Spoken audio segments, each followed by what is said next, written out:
Bluff City Media presents the No Bluffing Podcast. Stepping up to the microphone are your hosts, Christian Ingram and Evan Hayes. Now, let's get to the show.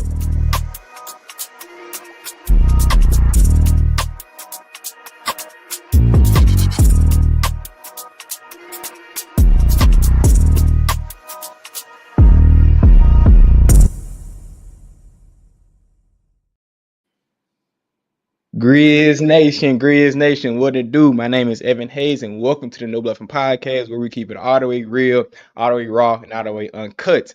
Unfortunately, y'all see, my boy Chris Ingram is not here right now. He's dealing with a little sickness right now, so y'all shout out Chris. Y'all give our condolences for him. Make sure he's feeling better. You know, him and his family, make sure they're feeling good. But as y'all know, the show must go on. It's gonna be a little later time show, but y'all can always catch us on the replay tomorrow. We'll replay going up right now. But we still gonna bring you out of fire content. So enough of me. I have a very special guest to come to me today. I've been trying to get this man on the show for a smooth little minute. I've been knowing this dude for at least when I've been in middle school. I think middle school. Yeah, so I have Mr. CJ Anderson on the show today. If y'all don't know, CJ Anderson is, in my opinion, one of the most underrated players to come out of the great city of Memphis, Tennessee. He didn't want me to do this, but I'm gonna say it anyway to write off his accolades because he didn't want me to do it. I'm gonna do it anyway. He was a 2014 Mr. Basketball Finalist out of Arlington High School.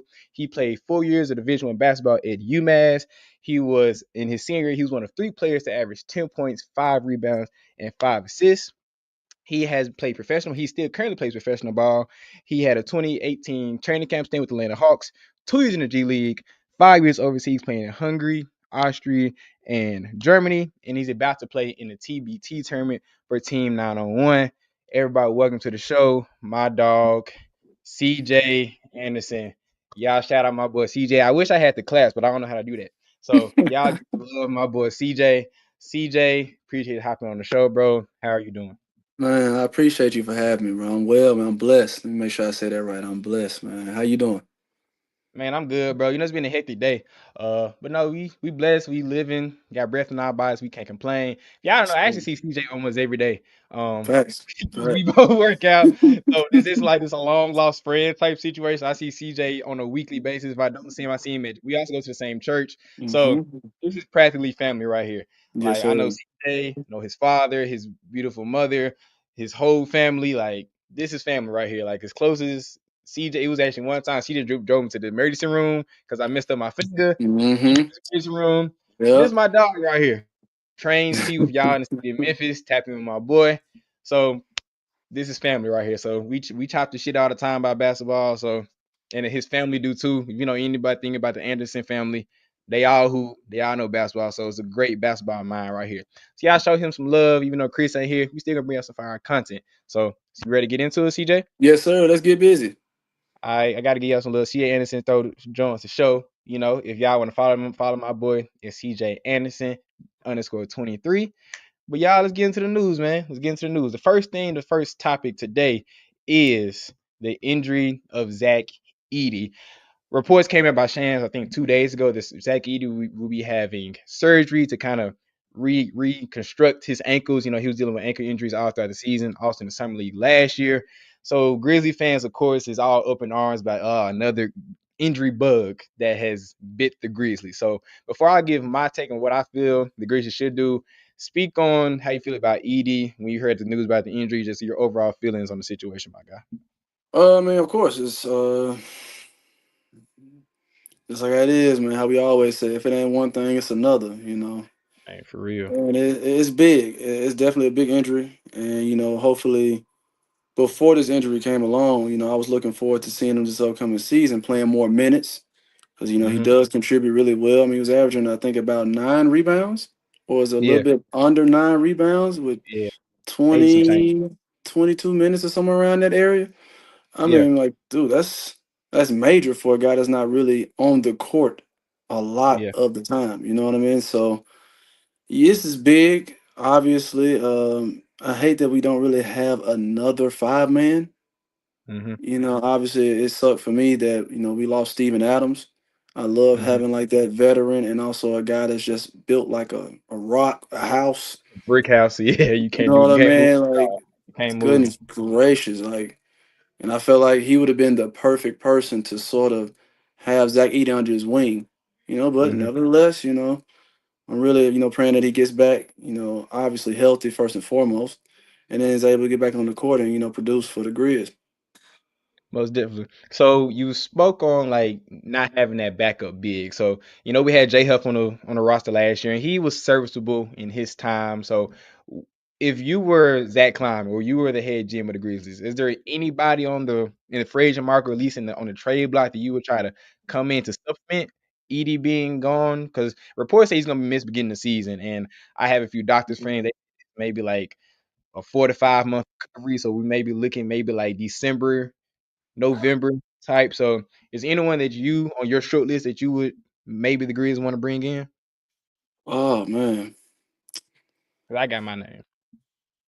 I've heard recently, Nicholas Claxton is, on the verge of being traded, and he's a guy that we could have, come a part of the team. Well, he's on the trade list for other teams, but I Yeah, feel yeah. like we need to sneak our way in there and try to grab him.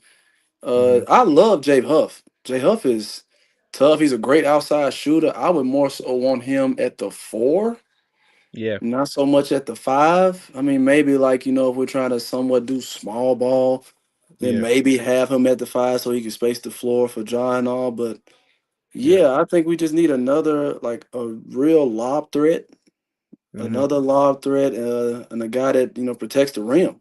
And with a Yeah, guy like Claxton, I mean, that wingspan, that size. And I mean, I don't know what his numbers was this past season, but like I'm a KD fan, so wherever KD has yeah, been, I followed him, and I like yeah, Claxton in. I think yeah. that'll be big. Who do you think? I love Claxton. I actually didn't think about Claxton because I remember a few years ago we tried to trade for him. We were trying to get Mikal Bridges when he was on Brooklyn, but it just didn't work out.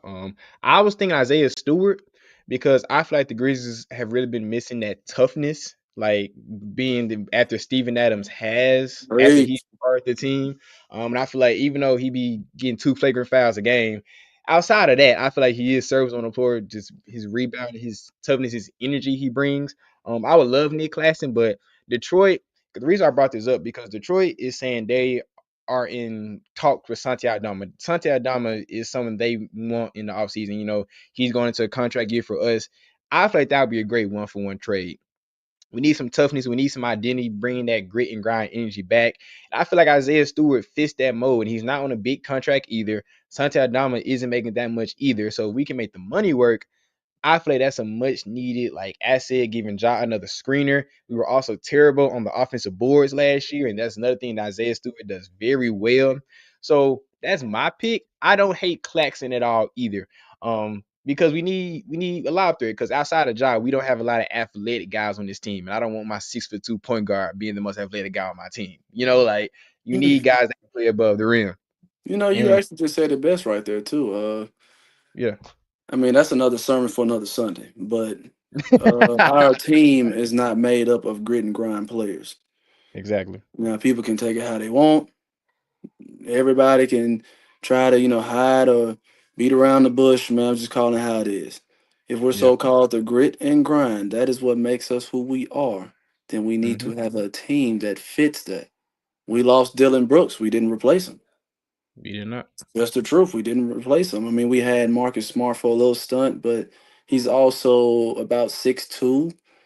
Yeah. And the problem right now is that I feel obviously the 5 spot that we need to cover, and we don't have a wing. Mm-mm. That is our major problem right now. We're starting 2 guards under 6'3", and then Mhm. you also start the rookie, and he's Jalen about Wells, yeah. yeah, he's about 6'4", 6'5", maybe on a good day. I thought you about 6'7", 6'8", dog. I'm still next to Jalen Oh, Wells. he's not 6'8".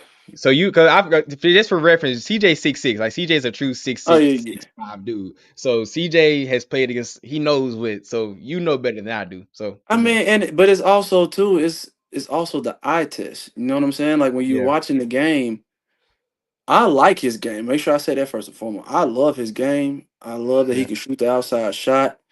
hmm, But it's like, where is that tough dude in that yeah, lineup? You know what I mean? Like the dude that don't yeah, mind. He don't need the ball. He Mhm. just wants to get underneath the skin of the best player on the other side. If you need him Mhm. to knock down a corner three, he'll be there for you. He's getting you loose balls and stuff like. Where is that guy? You know what I'm saying? Where is that grit and grind team at right now? Yeah. And that's been, I feel like, at least as the fan base, that's the identity we've been missing.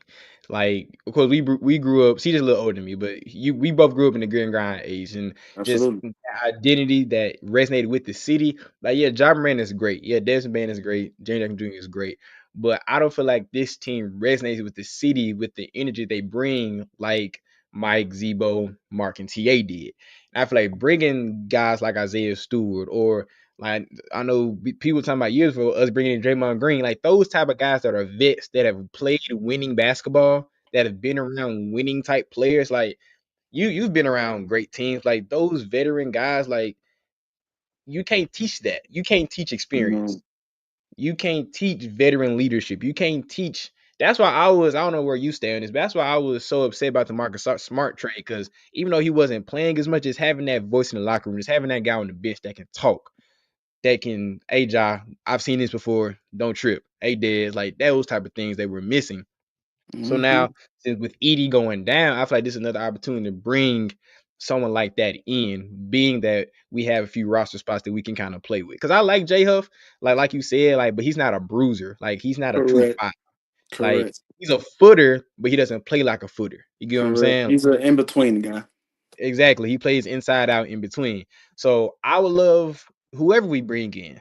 I would love like for that guy to fill a role of just a enforcer because that's what we don't have. Like I'm say this, I feel like I've said this before on this show. I feel like we got a lot of fake tough dudes on this team. Like I feel a lot of guys that they talk, but they ain't really bad it. But that's we don't got to talk about that right now. Yeah, you better I be careful, man. They might be in the chat.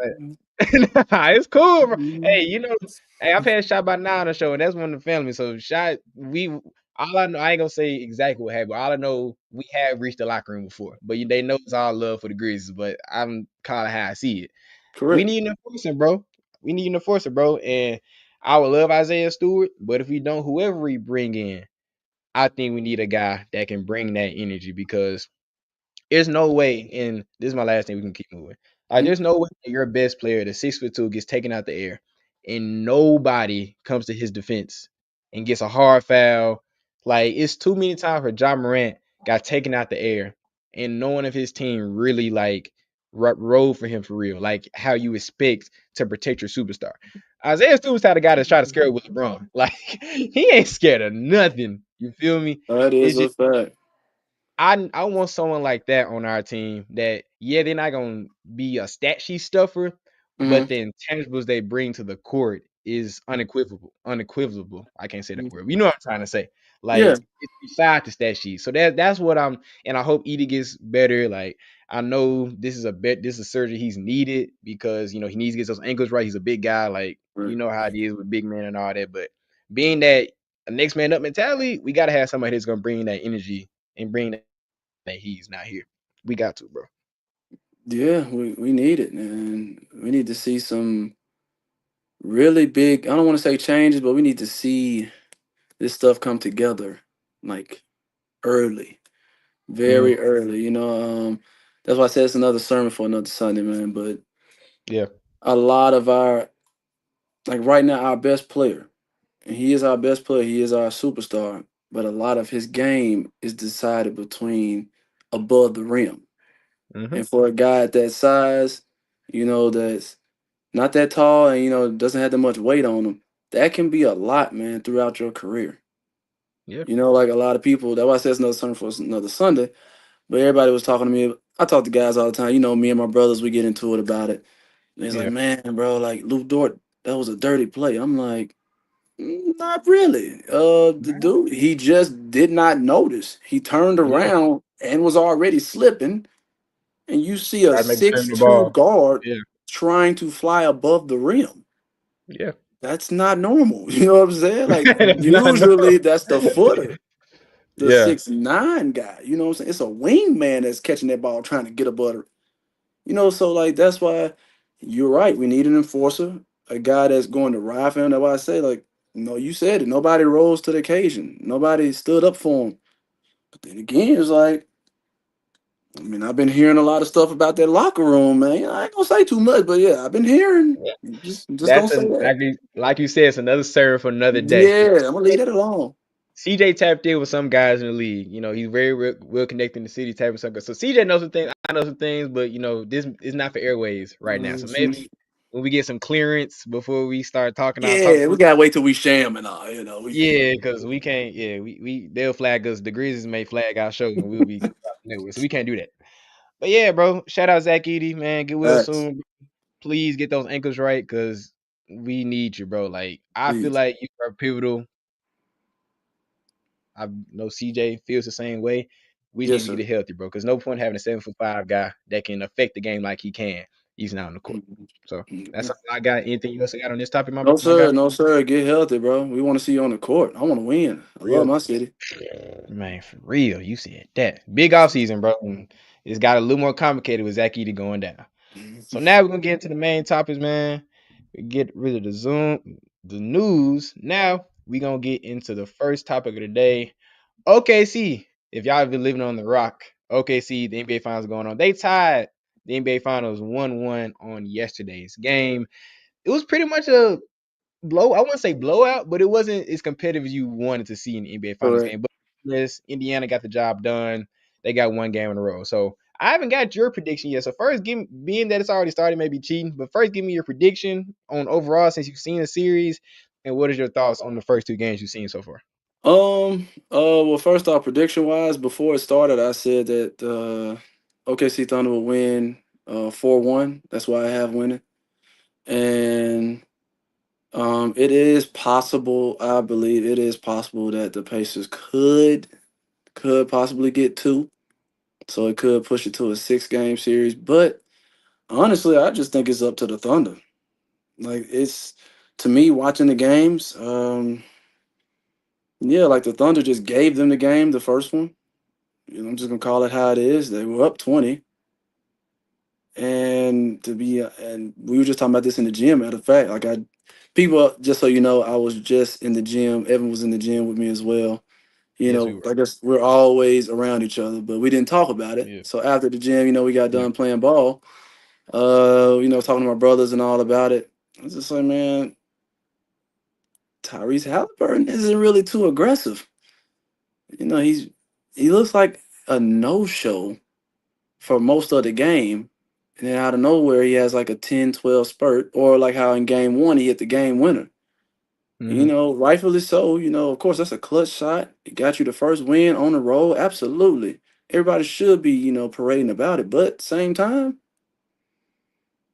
where were you the whole game? Yeah. You know what I'm saying? Where, if you're the star player, 10 shots, 12 shots. It's not cutting it, dog. You know what I'm saying? Like, if you really want a chance to win, if the Pacers going to have a shot, I know, well, Siakam is going to play a lot better than what he did. I think he went 3 out of 11 in game two. Mhm. And I'm expecting him to play better because, he's a guy that's won the championship before. He knows what it He's a takes. gamer. Yeah, he's a gamer. Yeah. And so he's going to be ready to play. I know that.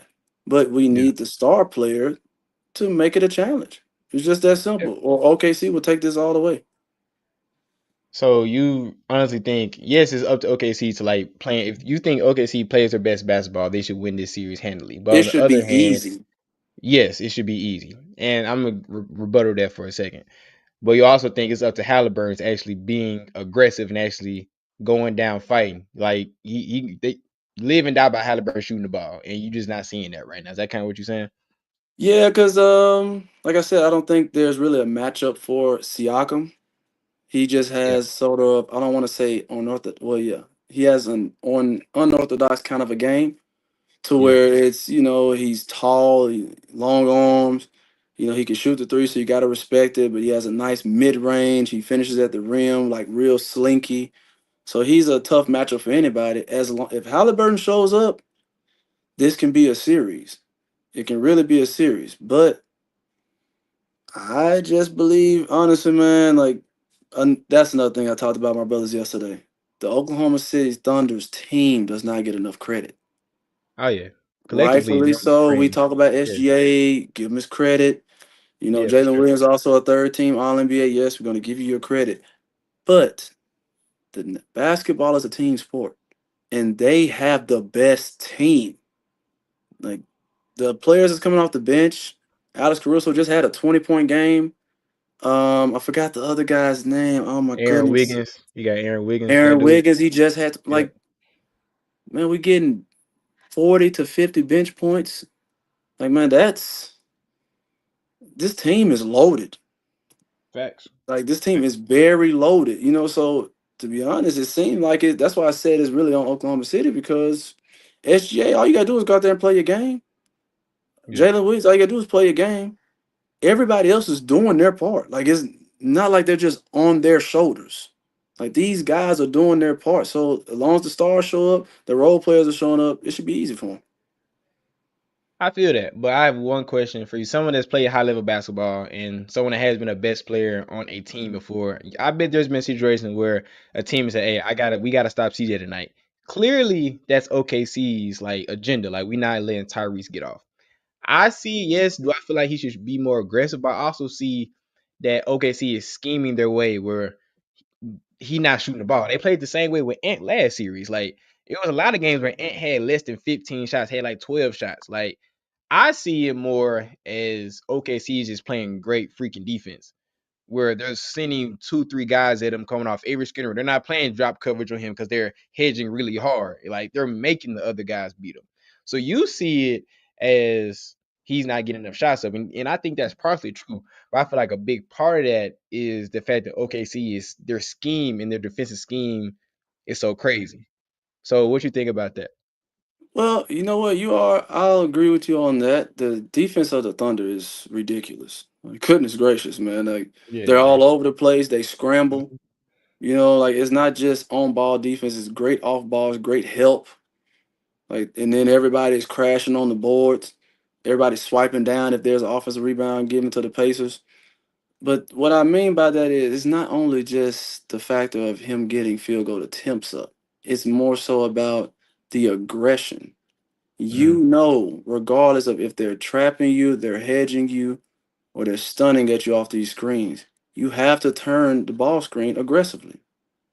I remember watching the game, like he came off relaxed and then he got his pocket picked. Yeah. Like, I'm sorry, man, this is the NBA Finals. Everybody been Yeah. calling you overrated. You know what I mean? Like Yeah. this is as bright as the light's gonna get right here. Yeah. You have to rise to the occasion. You know what I mean? So what I'm saying is, regardless of if you're getting the field goal attempts up, and I'm see you just brought up Anthony Edwards. Anthony Edwards is not the same playmaker as Tyrese Halliburton. You know what I mean? So the style that Timberwolves was playing wasn't good enough. And Edwards was playing 1-on-1 from the top of the key. That's not going to work. Yeah. Now Tyrese Halliburton using those screens, if they hard head you, you just hit the short roll. You have great shooter in Miles Turner in that mid range. He can make the extra pass to the other shooters around him with Nimhart. I mean, just turn that corner more aggressively. That's all I'm saying. And Yeah. 14 points, regardless of what their defense is doing, I will give them credit. But 14, 17 points is not going to cut it to beat this team. So you might need to I don't know how to do it. That ain't my job. I'm not your coach. I'm not the one out there. You got to find a way to do Yeah. it. Nah, I feel that. I definitely think there needs to be like a flip that needs to be well, they're going back home, so I feel like number one, he will come out with more aggressiveness, like on their home court. They have the home court advantage. Like OKC has to win another game on their home floor to like make these things happen. But I also think it's on the other guys around him to make it easier. Like in the first game, like being that they were down by 20, like that was a collective team effort for them to make that comeback. Yes, Halliburton had the heroics in the fourth quarter, like we all know that. But Nimar had a crazy game. Siakam had a crazy game. Turner was playing, Lord knows, the best defense of his dang life on Hardestein and Holmgren in game one. In game two, the energy just wasn't the same. Like I'm not trying to like give excuse for Halliburton, but being that, like you said, it's a team game, you have to help out your star when the scheme is to stop him. It's to stop because you cut the head of the snake, the body will fall, and that's what OKC did in game two when they didn't do as well in game one. So yes, I feel like the aggression needs to be there, but I also think the other guys need to do their part to make it a little bit easier for Halliburton so he can get him free more lanes, just be him, and that's why I feel like it kind of faltered a little bit in game 2 as well. When it comes to my prediction, I had OKC in 6. So I'm Okay. honestly not surprised that Indiana got one. I'm surprised how it happened. I didn't think they was gonna come back on OKC in game 1. I was very surprised at that. But I just feel like Indiana has that juice this year, bro. Like they just on one of them like 2004 Pistons, 2011 Mavs type runs where it's just like they just you really can't explain because they weren't favored in the series they were in. That is Like a you can say fact. what you want about Cleveland being hurt and Boston being hurt. Like they played who's in front of them and they won.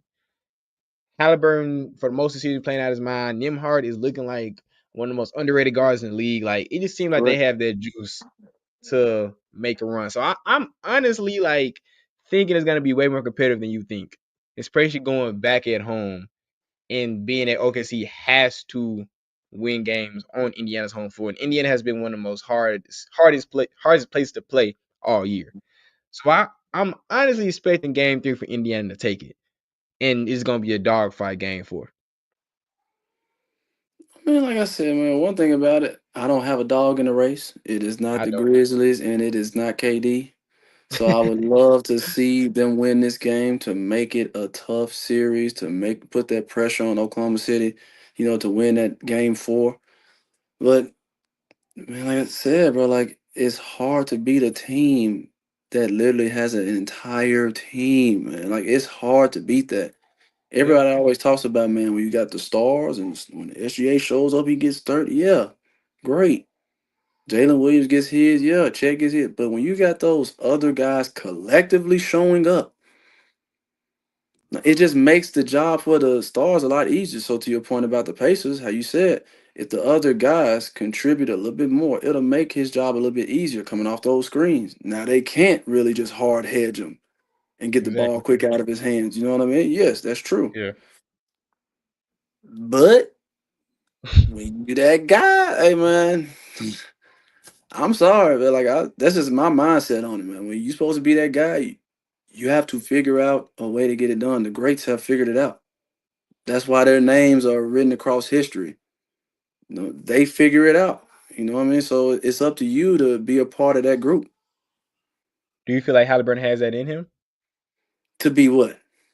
To be one, like you said, one of them greats that can figure it out and rise his team to pull him over the finish line, like against a team that probably shouldn't be playing with. Like, cause what you said makes completely sense, but we can talk about is that even Halliburton? Like, do you honestly think like because we know the guys in the league that can push like LeBron, Steph's, KG's, like they can push their team over the finish line and carry them when it's not in their favor. But is that even Halliburton's game? That's actually a great question. I'm not going to say it's not because I believe every player, like man, when you make it to the pro level and you blessed enough to make it to the NBA, like man, you gotta have it in you. You know what I'm saying? If you're the number one option, you have to. And I feel like the system that the Pacers have makes it a little bit easier for him. Like they're moving the ball quick, they're getting the ball up the floor, they're not wasting time. So I mean, it's like those game winners when they come around that corner. Oh, he looks forward to it. You know what I mean? Because think about when we were watching them against the Knicks. Mm-hmm. We're literally watching Jalen Brunson pound the ball the entire shot clock. Yeah. So it's gonna be tougher on you when the game. Well, he's been the fourth quarter guy throughout the whole regular season, so I gotta respect him for that. Gotta give him his just dues. But Yeah, for sure. when it comes to the playoffs, man, you pounding that ball the entire time. You have to be one of one to finish those kind of games because it's tough. You got the ball the entire time. That's why he's giving the ball up so much. When it's time for that game winner, you're used to everybody swinging, and he hit you with a nasty cross, pull up three, nasty cross, get to that rim. There's nothing you can do. So I think he has it. I do think he has it in him. And he will have a chance, how you said, it's like one of those 2011 Mavs kind of run, the '04 Pistons. Like it could happen for them. But I made my pick. I Mm-hmm. respect it and concede that they do win and say, hey man, you got me. But Yeah. yes, they have a chance.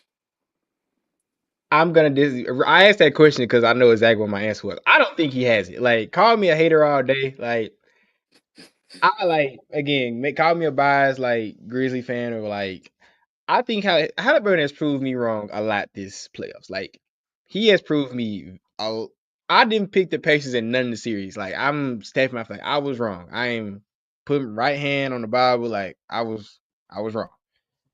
But I feel like a lot of like those guys we talk those upper echelon of guys that can like raise their game and pull their team over the finish line, they have a certain it factor about them that a lot of guys just don't have that we haven't seen. Like when I'm bringing up this, I don't know if you see similarities in this, but in that Mavs series in 2011, like Dirk was playing like damn near like the best players on the planet at that point. Like He he was was one of them. playing out of, he was undoubtedly, and in my opinion, he's the best player on the planet during that whole run. In my opinion, but Dirk was a 7 foot guy that could at that time could stretch the floor, score on all three levels, had the fadeaway that no one could stop. Like that's the thing we haven't seen before when D Wade took the Heat in '06, like his speed going through screens, how he was able to finish at his size, we haven't really seen things like that before.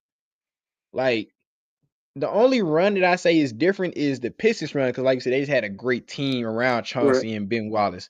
Like all these, we can talk LeBron, of course, LeBron, greatest of all time, Jordan, like all these guys that can like we can talk about it with CJ. We ain't gonna do that right now. We ain't gonna do that My right now. bad. My bad. I But just heard something. My fault. I'm sorry. I know we've had this debate before. We're not gonna do it right now because we can talk. We'll talk 3 years about this. Jay. Anyway, those type of guys, like because they're a type of player we haven't seen it before. Like there haven't been a lot of guys that have won championships. Like if you look at the pantheon of the NBA, it's a lot of the same guys winning championships. Like Steph Curry, we have never seen a guy shoot like Steph Curry before. We never Kawhi Leonard. We very rarely seen guys that can play both ways. Has the biggest hands as Kawhi has. Like, well, my point is, I don't think Halliburton has a skill or a talent that we just haven't seen before. He doesn't have that quality about himself that makes him just like, yeah, on paper he may not be the best player, but he has that one quality that we like, oh yeah, that's something different. Like Shaq, no one at his size could move that fast and was that strong. That's how he was able to pull a team. Even in Orlando, like he was able to pull a team to the finals, even though he lost, because he was just that big, that fast, and that smart as well at that size. I don't see none with Tyrese Halliburton right now that says he is that different. Like he's a great player. But we've seen guys that can facilitate like him. We've seen guys that can score like him. We've seen guys with unorthodox jump shots that can get his shot off. But you being that you have a good eye for talent, you train guys, you've played on the pro, you play on the pro level, you've played against some of these guys in the league. You tell me if you see anything that Tyrese Halliburton has that is different from what we've seen with the pantheon of greats in the league. That's why I don't say he I don't think he has that quality in him. Am I saying he's not a great player? Of course not. He's a great player. But what does he have to pull this team on the finish line as you like you say he does? Well, I'll one up you. Like I said, that's another sermon for another Sunday. But I don't think nobody in the league. I don't think none of these new guys have that factor. Hmm. I think none of them.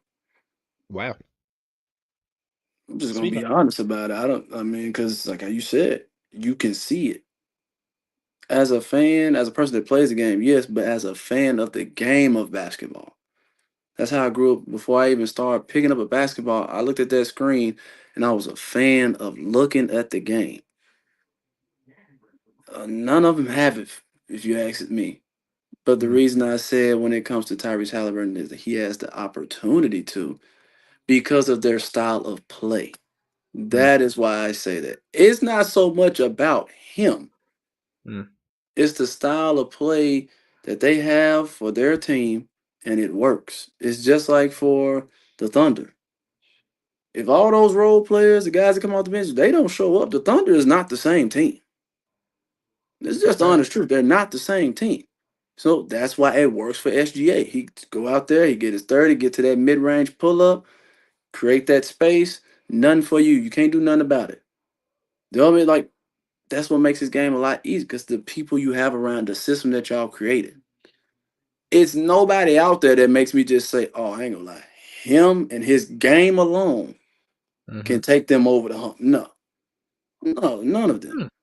There's nobody. Zero. Nobody. Zero. Like zero. Like Zero.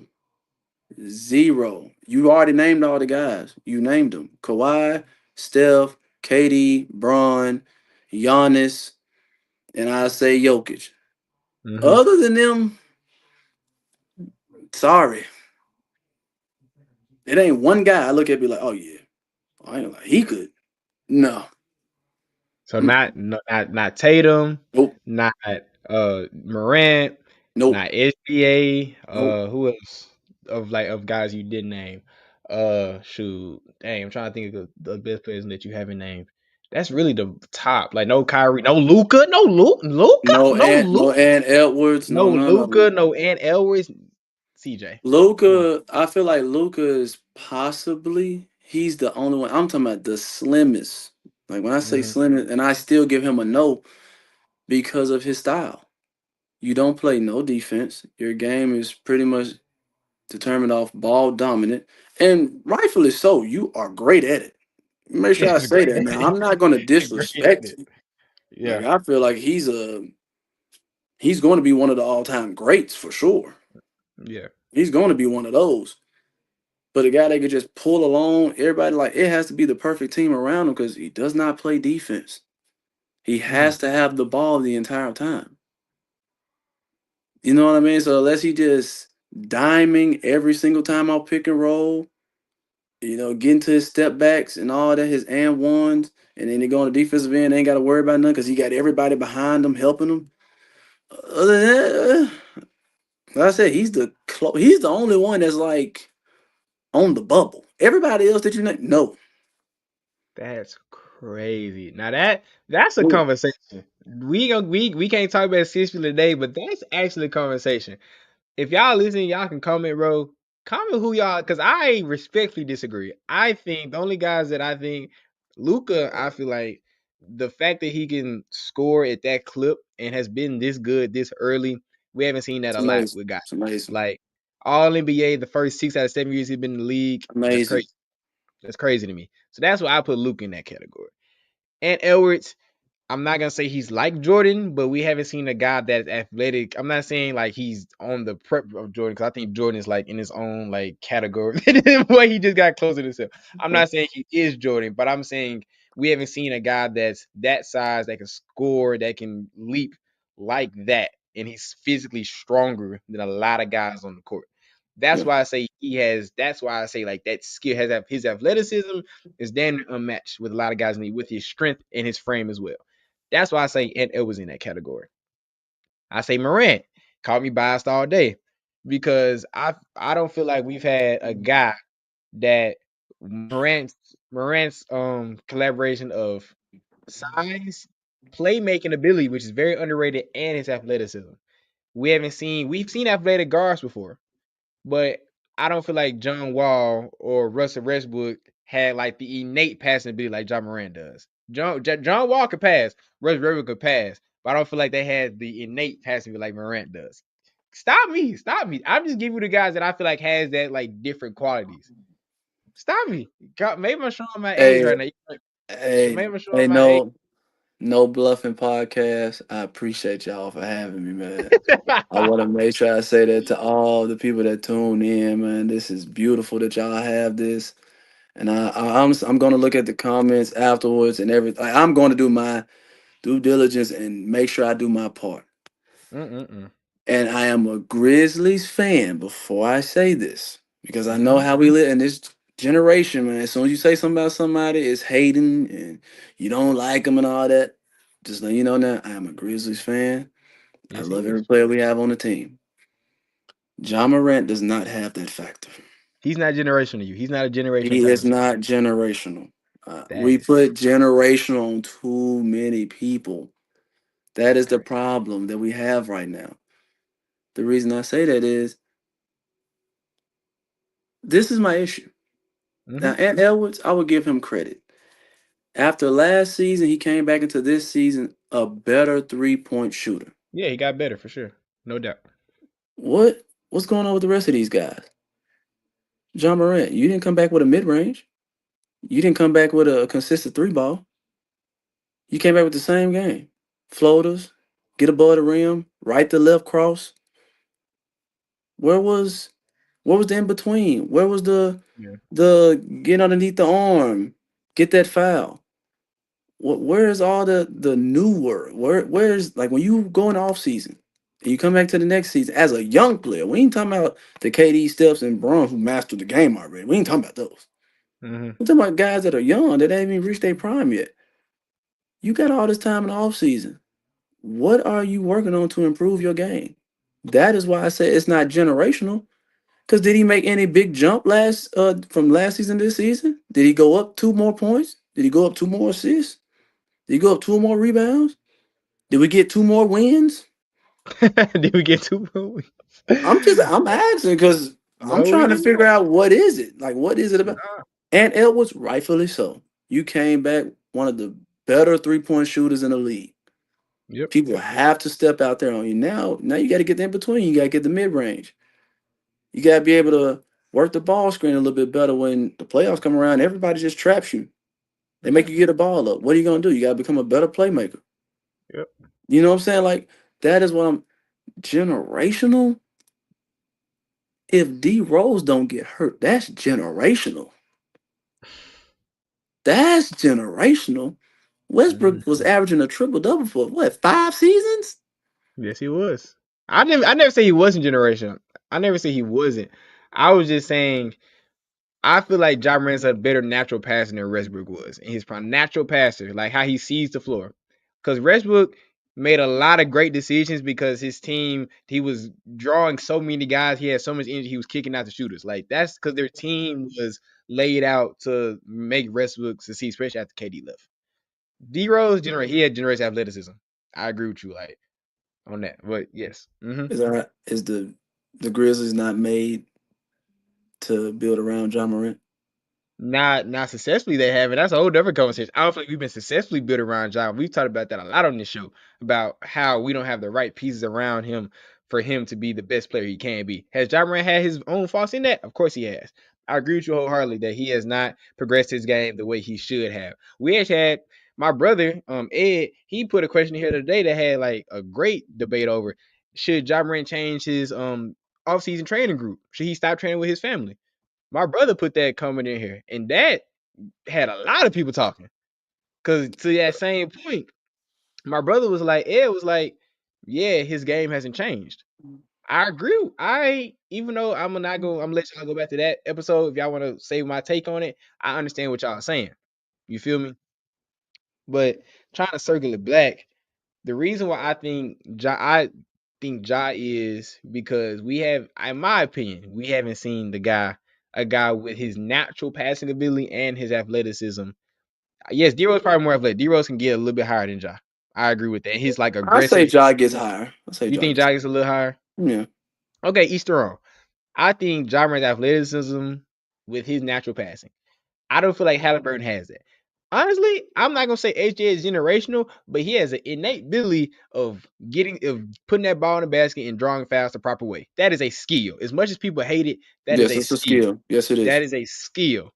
That's why I feel like the difference, yes, the difference in these series are the teams, but their best players have a skill that no one else can do like they can. No one else in the game right now can score at the clip that SGA does and how he does it with drawing fouls against the free throw line. He's one of the most efficient scorers we've seen in a very long time. Like he's averaging over 30 on close to 50% shooting, like 80 something percent from the free throw line, and like I think like over 37% from the 3-point line. So like his efficiency and how he gets to the line is great, and that's like a skill we haven't seen. Halliburton, in all his greatness, is nothing that he does that jumps off the page in me that says like, yo, that is something that he does better that can elevate his team when the time needs. So that's why he needs a great supporting cast around. Every player needs that, obviously, but I feel like guys like that need a little bit extra because they don't have that innate skill that can pull a team with him. If you get what I'm saying on that. Yeah, I mean, I think it's his playmaking. I mean, I think he's probably top 3 in the league right now in playmaking. I have to give him his credit on that. And That's why I said his unorthodox game, Mm-hmm. like it sort of fits with it too, because he has a very like long crossover. He has a pretty long hesitation, right hand, keep going. Like you have to play it honest. You Yeah. know what I mean? Like he has that kind of unorthodox game, and he makes it work. So that's why I say, as long as the team, everybody got to do their part because it's a team game. You keep that game close enough. I mean, just this playoffs alone, he's the most clutch player right now. Yeah. He's That is hooping. true. He is hooping. He is hooping. Respect to Halliburton. Respect to OKC. He's gonna be. Hopefully, it's a good series. Before we get out here for this topic, Game 3. Who you got? Quick and easy. Game three, I'm going OKC. In Indiana, they're gonna walk to Indiana and catch a game. Yes, That's sir. what you. Yes, sir. I personally have Indiana. Then I have OKC winning. I pray this how I feel. I was like, Indiana win Game 3. OKC Game 4. And OKC get them out of there Game 5 and 6. That's what I think is personally gonna happen. You have OKC in 5. I have OKC in 6. But hey, we splitting hairs on that one. Yeah, we So shall see. we shall see. So last topic for the day, y'all. CJ has been a great co-host today. Now Appreciate it. we're gonna get into if y'all haven't it came up. If y'all haven't seen yesterday or it was the day before yesterday, the NCAA came to a $2 billion settlement that now have allowed the NCAA and their colleges to pay players directly. Of course, we all know a few years ago, the NIL deal happened where people can get paid off the name, image, and likeness, and they get sponsorship deals and all that. But now the NCAA, the schools can say, "Hey, CJ Anderson, I want to pay you $800,000 this season to play basketball for me," which is that it's been happening, but has been in this overt way. So, being that you played in Division 1 system, you have a brother that's in the Division 1 system, you have family, you've been tapped in with it, and being that I'm a guy that's running track currently in the Division 1 system, I feel like we can have a pretty decent dialogue on this. Since you've been in it, I'm in it, you got family around it. What is your take on the NCAA making this rule change? Because I have my thoughts on it, but I want to get yours first. Oh man, mine first. Well, first and foremost, it's about time. Hmm. Let's talk about it, man. It's about time. Mm. What we Okay. doing? Guys and players, ladies, we've all should have been getting paid a long time ago. This should have been happened. Mm-hmm. We have so many greats. That's what I'm one of those kind of people, man. I like to pay homage to those that came before me because Facts. I'm just honest about it. It was just the truth. There has never been greater players, athletes than the ones that came before us. The Facts. guys and ladies of today's time, y'all are great. We do have some one of ones that are amongst that great list, like just off the top of the head, Caitlin Clark. Yeah. She's amongst the greatest of all time to play at women's Generational. college. She is definitely Generational. generational. Generational. She is generational. She is generational. Now that I agree with you on. That we Yeah, can come to an agreement on that. Yes. yeah, it makes sense, man. But like I was just talking to my dad about that recently on Saturday after the gym. It's just like, man, you mean to tell me guys like Reggie Bush, like Tim Tebow, Yeah. Johnny Football, these are people that I grew up watching. Vince Young. Yeah. Now that's just football. I ain't even mentioned that. I'm a That's basketball just dude. I ain't yeah. mentioned, and I'm a Bama fan. See. I'm roll tide. You know what I'm This saying? So, but okay. like, man, it's too many greats that came before us, man. That like this was supposed to have been happening for these players, and I truly believe that it's a great thing that it's been a long time coming that we have this opportunity now. The only thing I will say Mm-hmm. is that I believe there should be a cap Okay. on the amount that we give. Mm-hmm. There should be a cap. There should be a max amount of dollars that you should be able to pay a player for that year because most guys ain't staying after 1 year. Everybody's leaving after 1 year. They're one and done. Everybody just keep moving on to the next school. So I think it should be a cap. That's what I would say. But other than that, I'm happy for everybody. Being that I know you and I know your family, I'm not surprised in what you said. And I don't necessarily disagree, but it's the only thing. Well, number one, I think it's a great thing. I'm all about people getting their money. Men, women, True. basketball, football, track, lacrosse, like baseball.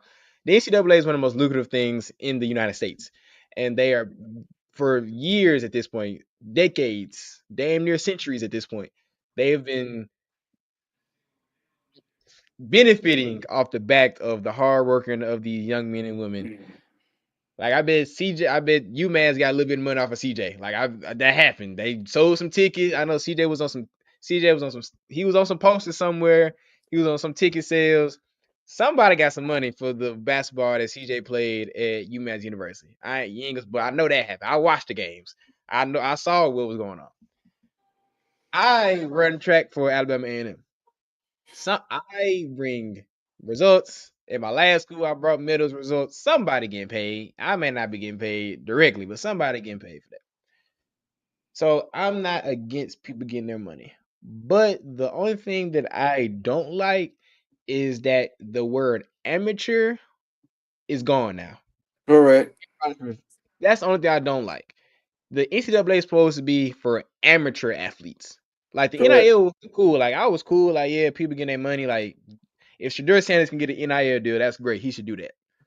But now the fact that I'm trying to think of a guy coming up. What's the dude from BYU? The AJ, but that's what's his name? AJ AJ, DeBinkster. the big him, right?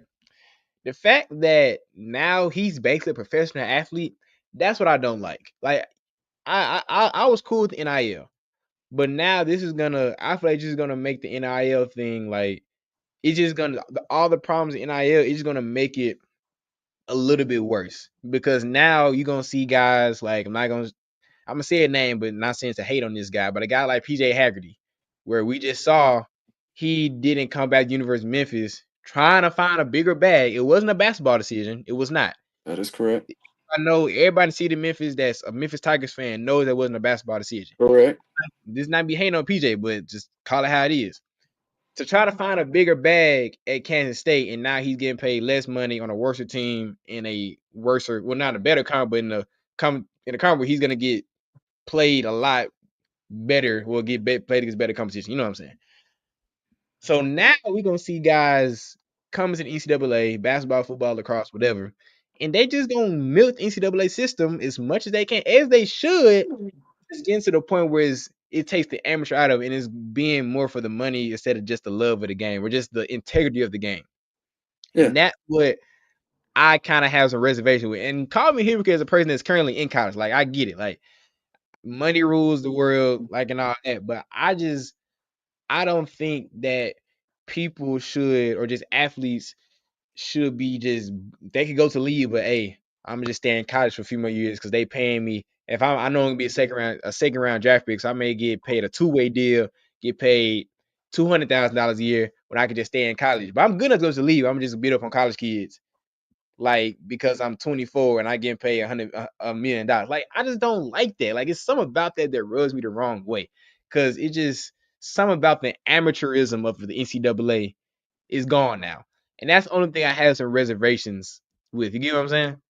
Well, just so you know too, I agree with you 100%. Just so you know, I agree with you 100%. It's just I have stepped into the factor of reality, bro. Like we live in this world now where the ship has sailed. So either it's gonna sink or it's gonna keep on going. So I'm just at the point now. That's why I said it should be a cap on it because we need to make sure that there's still some form of structure of I don't want to say control, but just making sure nobody's abusing like how Yeah. some players have been doing, thinking Yeah. that you're going to get a bigger bag somewhere else and you still end up having to take lesser because you have terrible management and people, advising you. Wink, You know, wink. I ain't gonna speak on No, some of you, but you know who you there's are. no wink, wink. Trust me, You yeah, feel me? trust me, you know who you are. Yeah, Yeah. but that's why I say it should be a cap on it, man. And truthfully, like the guys, like yes, somebody you're going to get paid regardless. We all know how it goes, Yeah. but it's just to the point now, man. Like there's money out there to be made, and I'm all for it. Yeah, if you want to stay in college and beat up on some of these young dudes, by all means, I'm all for it because I really feel like the game in college, yes, you're taking away the amateurism out of it, but that's where we're at now. But at the same time, they're still kids. You know what I'm saying? I don't like to use the word kids because I'm still a young dude myself, but Yeah. it's it's to the point now like where I look at it as like the NBA is getting younger, Yeah. but college is getting older. You know what I mean? Which And that's so is so weird to backwards. me. Yeah, it's backwards, bro. You know Like, what I'm saying? It's yeah. backwards. Like, what are we doing? We should have more veterans in the NBA. That's why people can't keep up with the names of the guys on the team. You got to be a real diehard fan and a real nerd to be on some. Oh yeah, man, I know the 12th guy on the bench. Yeah, I know everybody on this team for the Memphis Oh, yeah. Grizzlies. I don't know all Okay. them dudes. But yeah, I play a lot of 2K. A lot of Yeah, like I'm gonna be honest 2K. with you. Like I don't really know. I couldn't name all 12 right now because I probably missed some because I didn't see who made the last roster. Yeah. But if you're like me, I'm just saying. I'm not saying if I was with somebody else, but Mm-hmm. I'm the number one player in the country, and I just went to Duke. I had a great year. Became AP All American. Mm-hmm. Don't get me wrong. Yeah, it's nice to be the number one player in the draft, but I'm definitely going to think about it if I want to stay or not. Man, I had some of the best times in my life in college. Like literally some of the best times of my life. And you mean to tell me I can get paid for it? You know what I'm saying, man? Like, and guys, we're getting extra years, Mm-hmm. so why not? You mean tell me you'll give me $1 million to stay another year in college? A place that I love, a place that I call my second home? Yeah. Absolutely. Yes, bro. Yes. I'll be happy for every go get your bag. Now the ones that's out here trying to, act like you can get more somewhere else and you ended up not getting what you want. Yeah, I need y'all to calm down a little bit. You know what I'm saying? Facts. Y'all can play. Yeah. You can't play. You know what There's I'm levels saying? to it. There's levels to it. It's definitely levels to it, brother, because we gave you the no disrespect to you, because I rock with you. Yeah, But you a great player. You're a great player. PJ, man, PJ, we gave you the keys here. Key to the crib, bro. You know what Key I'm to the city, saying? bro. And the system ran around you and in danger as well.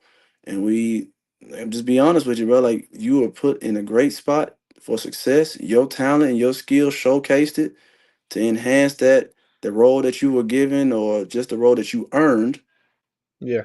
So I don't understand. Well, why would I leave and go somewhere else? I'm already an AP All American on this team. I'm Mm-hmm. just going up there to talk to coach. Hey man, who else do we need to make sure we actually win an NCAA tournament round? That's what we need to be talking about. Not man, I need to go somewhere else, man. Unless you're gonna give me five. Five what? Million? M's? Yeah, that's and what I said. You hoping, but you ain't. Come And on that's now. and that's what I don't like about this. Like I'm for players getting paid, but it's a point, bro. And because like you said, you're a fan of Bama. Bama got the biggest bag in the country. Like, because Facts. if you see a cap, like Bama and Memphis never gonna be on the same level. As much as we love the University of Memphis and we want, it ain't never gonna be on the same level because Bama Mhm. always gonna have the biggest bag. Like Penny was on a podcast on the Pivot podcast. I don't know if you watched the Pivot with Ryan Yes. Clark and them, but Hmm. he was on. I don't know if you saw, but he said it's not about recruiting anymore. Like Correct. recruiting It's has about the money. completely changed. It's about the bread. So that's why I'm saying the integrity of the game is just getting lesser and lesser, in my opinion. Like as a fan of college basketball, we both love college basketball. I feel like the Yes. energy is just different than the NBA. Like yes, we love the NBA, but it's just a different vibe that March Madness brings. A different vibe that rivalry Duke versus North Carolina Correct. gets, you know? Correct. But the integrity of the game just is and I just don't rock with that, bro. Like it's just I don't know what the solution is because I don't get paid enough to make those decisions. But it's just I would love the integrity to come back because there aren't gonna be situations like you just said where a guy's like, hey, I'm getting my bread. Who can we recruit? Like they're not having that conversation because it's not like the NBA where there's salary caps and there's a hard luxury tax and all of this where there's nothing like that. It's Correct. literally it's a 1 year contract for everybody. Correct. So they trying to say how much money they can. It's not about winning an NCAA championship anymore. It's not about winning an NCAA run. It's not about bringing a banner to your college. It's not about that anymore. You're right. I And mean, that's you're right. that's where I don't rock with it. Like, yes, players getting paid. I feel like it should like Reggie Bush should have been guys paid. Give that man his Heisman back. By the way, I don't know Man, why. y'all can keep it, man. Y'all can keep it. We know he the best ever. We Best ain't running got. back Y'all in can college keep it. football history. That's neither here or there. Yeah, you But can like keep I'm cool with that. But because I I'm afraid it's gonna get to the point where guys aren't they gonna like in basketball, they gonna start like holding out the NCAA tournament because they NIL ain't looking good going to next year. That's what I'm fearing because we see it in bowl games in college football where guys are holding out of bowl games because we going to the league. Oh, what happened to CJ? Did his phone die? Oh, what happened to my dog, bro? We were vibing, bro.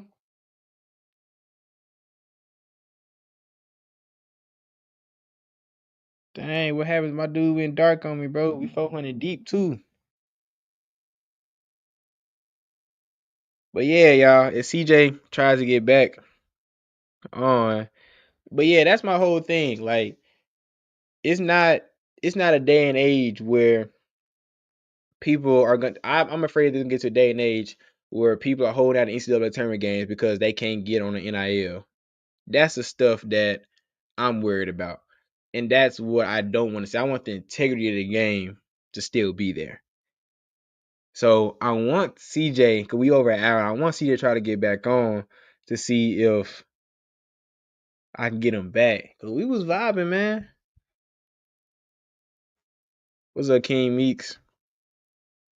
Dang, where my dog at? He right here? Actually at the stage. Bam. Not that one. Remove. Okay, there you go. There we go. Good. My bad. My bad. Goodness gracious. I was like, what happened to my dog, bro?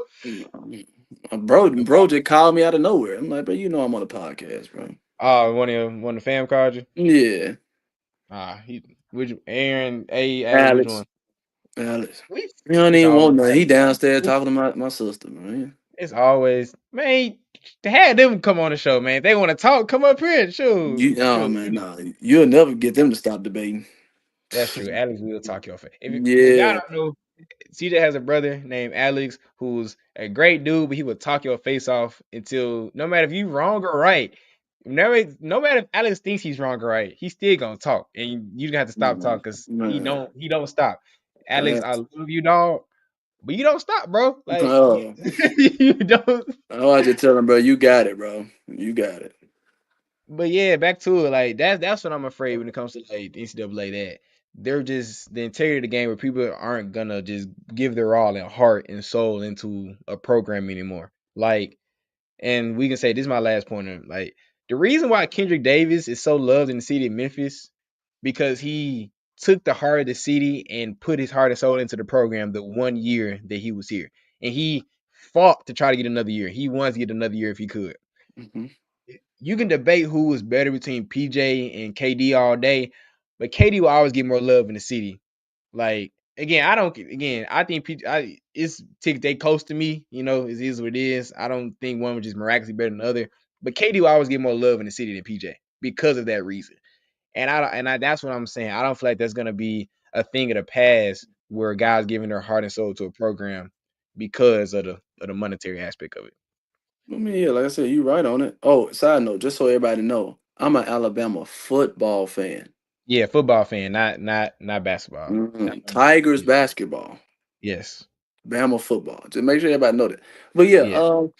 no, bro, like you're 100% right. Like the integrity is already gone. That's why I said the ship is sailed. Either gonna It's been sail or gone. gonna sink, bro. Like it's all the way out there now. So now Yeah. all I'm trying to do is see what can we do to make sure it does not sink. So Hmm. whether that's, I don't know, putting things in the contract to where you're not getting it, throughout each month. Like, Hmm. no, you gotta earn this. Yeah.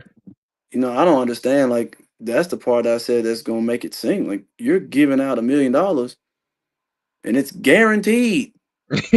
No matter what happens, you getting it. They don't do If that you in the get hurt, NBA.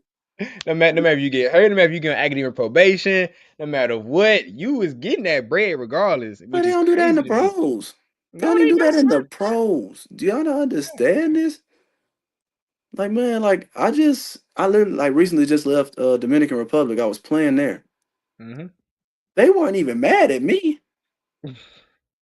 They was mad at the team. Like they were just like, one guy didn't like me. Like one person in the front office didn't like me. The other one did. But this guy, he's over him.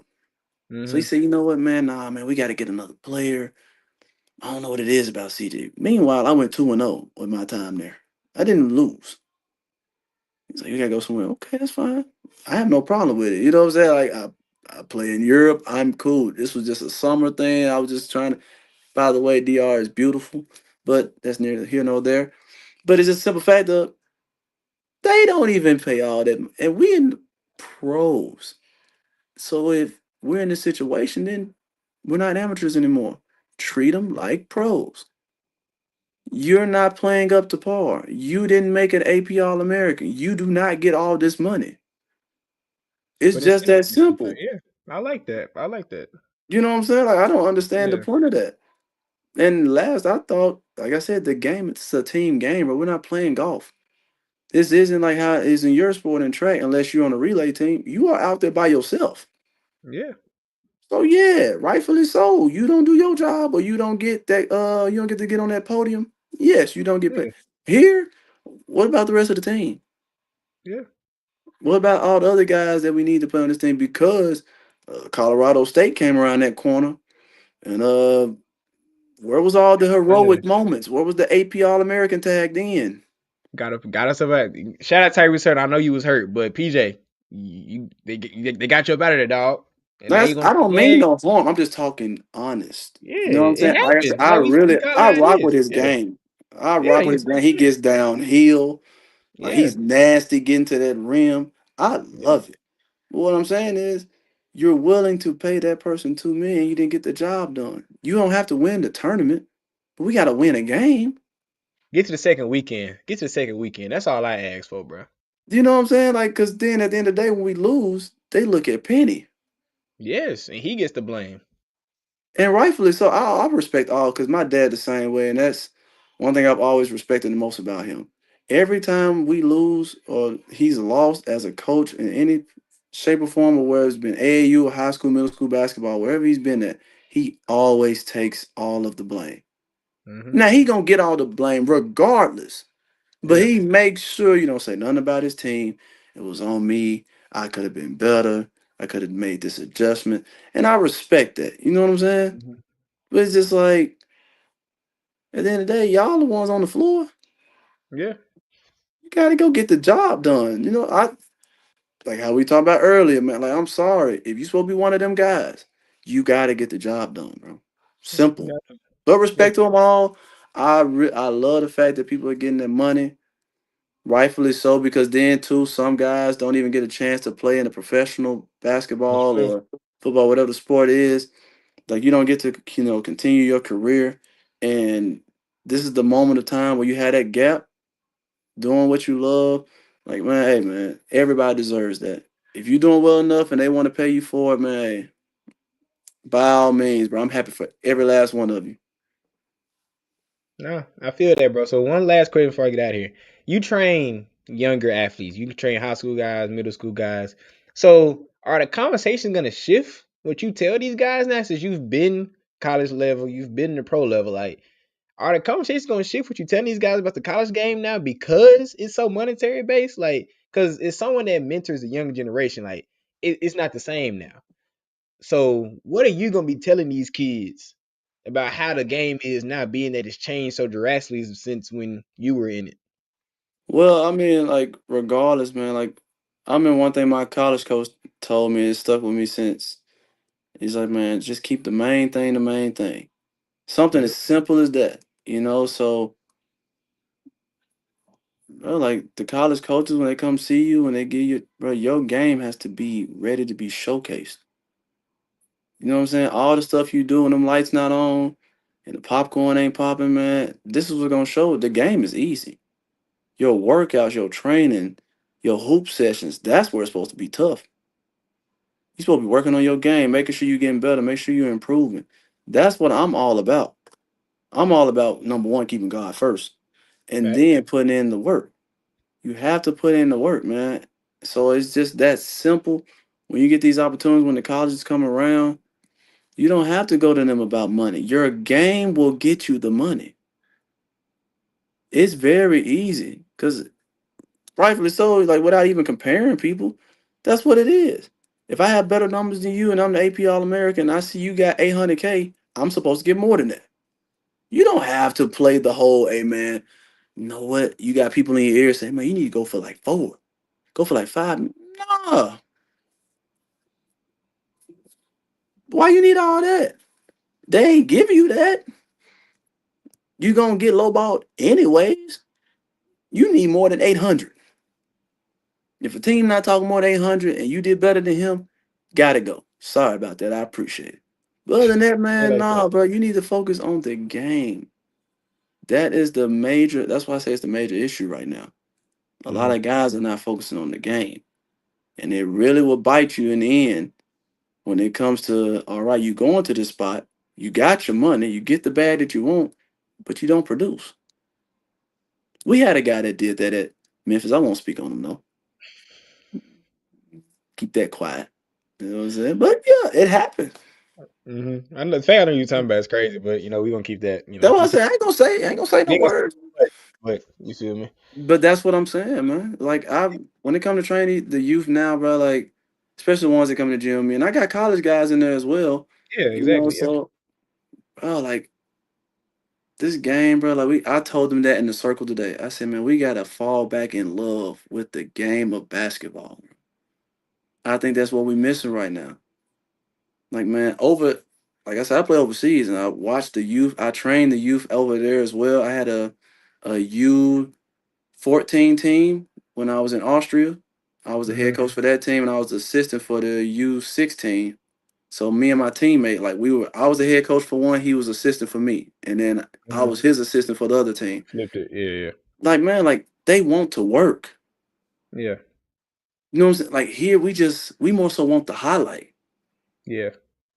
Oh man, put in the work. Go watch the game. Go study. Like we have endless resources now. You can literally type in on YouTube right now, Tyrese Halliburton pick and roll. And it will show you a 12 to 15-minute clip of him just working the pick and roll, knowing to make the pass, when to shoot. It's all out there for you. Man, study, work. Focus on that, bro. That bag, trust and believe that bag will come. Trust it, bro. That's really it. Y'all heard it from the man. Trust God and trust your game. You'll be good. But that's all we got. We had a we had a little over 400 people in here. Shout out, even without Chris being here, y'all still rocking with us at a little later time. It's 9:30 on Central Time right now. So appreciate y'all rocking with us. Again, appreciate CJ, again, my brother, for chopping up with me. We've been meaning to do this, so I'm glad we got to do this. Any other Facts. family want to come on, can come on, except Alex, we'll have a 3-hour show. If Alex come on, but I love you, Alex, anyway. But yeah, that's all we got, bro. Y'all keep tuning in Facts. with us. I got me another article coming out probably I think this week. The topic of that article will be is our core three good enough? Y'all want to get my take on if I think our core three of Ja Morant, Desmond, and Jared Jackson Jr. is good enough? Y'all tap in my article. If y'all want the best trainer in the city, hit up my boy CJ for all ages from 8 years old to 85 years old. CJ can get you right. But yeah, that's all we got, man. We will back again next Monday. Hopefully Chris will be feeling better and we may have another guest on next week. So, it's the off season. So we, trying to bring out this fire content. So again, I'm Evan. That's my boy CJ. As we always say, do something that makes you feel good. And that's all we got. And as always, go Grizz. Yes, We out. sir.